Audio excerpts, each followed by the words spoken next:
You wake up, you grab your phone. Before your feet even touch the floor, you're already inside the game. News, ads, endless comparisons. You don't notice it, but from the very first minute of the day, something is fighting for your attention, and in the end, for your money. At some point in your life, you were told that if you studied hard, worked hard, and played by the rules, things would work out.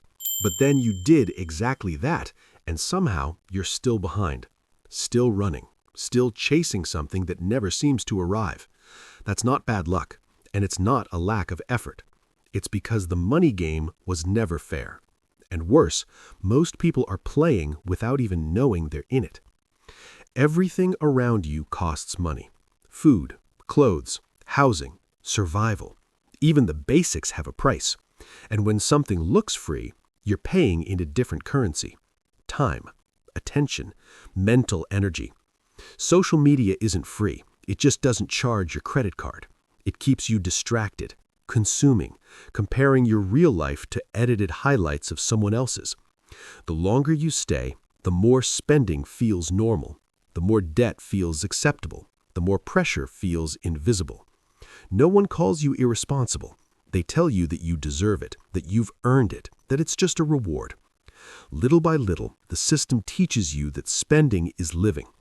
But here's the part no one likes to say out loud. The system was not designed to make you wealthy. It was designed to keep you functional, paying bills, working, consuming, repeating. Not because someone woke up wanting to hurt you, but because that's how the machine keeps moving. Those who understand the game win. Those who don't support it. And no, that doesn't mean you're lazy or stupid or incapable. It means you were never taught how to play. From an early age, you learn to trade time for money, but almost no one teaches you how to make money work for you. You learn how to spend, not how to build. You learn how to finance comfort, not how to create security. And when a little extra finally shows up, scarcity takes over.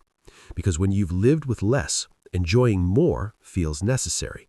That's not weakness, that's human nature, and the system knows this.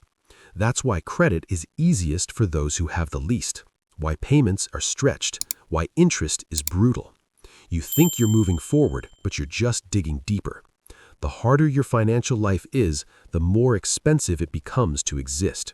Meanwhile, people who already have money are playing a completely different game. Those with savings can choose. Those with investments can wait.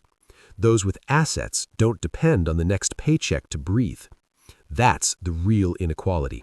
It's not about how much you make today, it's about how much you keep. It's not about looking rich, it's about not being trapped. And here's where everything can change. The game may be unfair, but it's not hidden. Once you start seeing the rules, your perspective shifts.